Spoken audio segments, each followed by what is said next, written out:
Nilai seikat kembang. Seorang pria turun dari sebuah mobil mewah yang diparkir di depan kuburan umum. Pria itu berjalan menuju pos penjaga kuburan. Setelah memberi salam, pria yang ternyata adalah sopir itu berkata, "Pak, maukah Anda menemui wanita yang ada di mobil itu?" "Tolonglah Pak, karena para dokter mengatakan sebentar lagi beliau akan meninggal." Penjaga kuburan itu menganggukkan kepalanya, tanda setuju, dan ia segera berjalan di belakang sopir itu. Seorang wanita lemah dan berwajah sedih membuka pintu mobilnya dan berusaha tersenyum kepada penjaga kuburan itu sambil berkata, "Saya Nyonya Steven. Saya yang selama ini mengirim uang setiap 2 minggu sekali kepada Anda.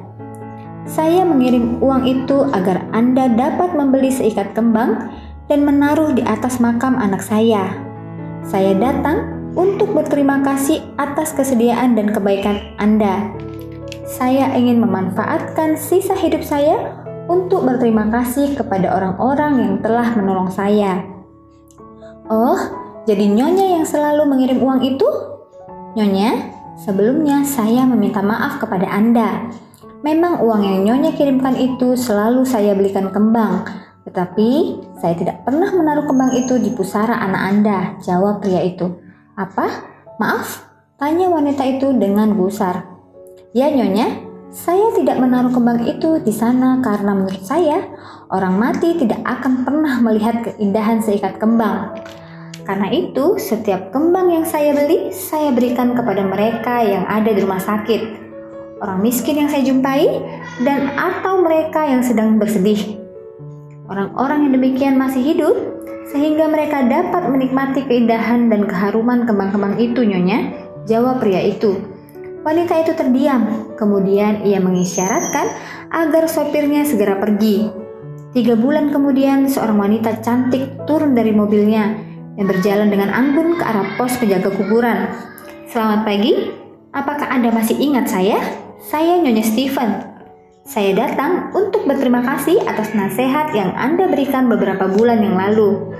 Anda benar bahwa memperhatikan dan membahagiakan mereka yang masih hidup jauh lebih berguna daripada meratapi mereka yang sudah meninggal.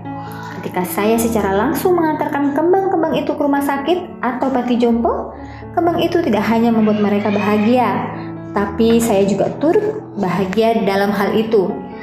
Sampai saat ini, para dokter tidak tahu mengapa saya bisa sembuh, tetapi saya benar-benar yakin bahwa sukacita dan pengharapan adalah obat yang dapat memulihkan saya." Pesan yang dapat disampaikan dalam cerita ini adalah, jangan pernah mengasihani diri sendiri, karena mengasihani diri sendiri akan membuat kita terperangkap di kubangan kesedihan. Ada prinsip yang mungkin kita tahu, tetapi sering kita lupakan, yaitu dengan menolong orang lain sesungguhnya kita menolong diri sendiri.